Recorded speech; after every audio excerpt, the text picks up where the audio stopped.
In today's video, I'm going to teach you how to copy shared files and folders from Google Drive to your own drive. This process is useful when someone shares a Google Drive file or folder with you, and you want to keep a personal copy that you can organize or modify at your leisure. Let's dive into it step by step.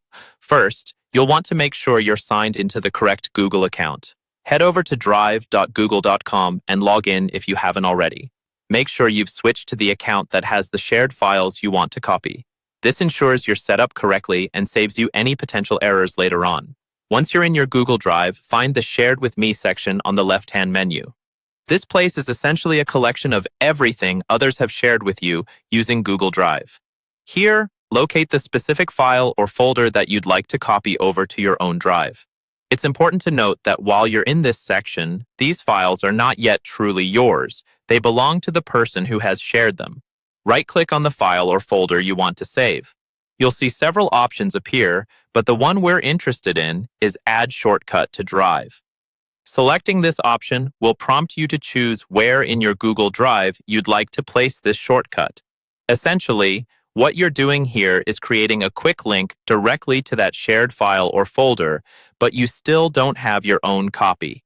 To truly create your personal copy, take this shortcut over to the main My Drive section. Click into any folders you've organized there, or simply use the root folder of My Drive if you're not sure where you want it yet. This next part is crucial. Right-click on the file or folder again, and this time select Make a Copy. What you've done here is generated a complete copy of the files in question into your own Google Drive.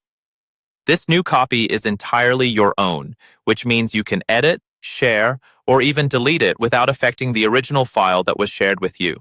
It's a great way to preserve a version of the data for future use or to make modifications without restrictions.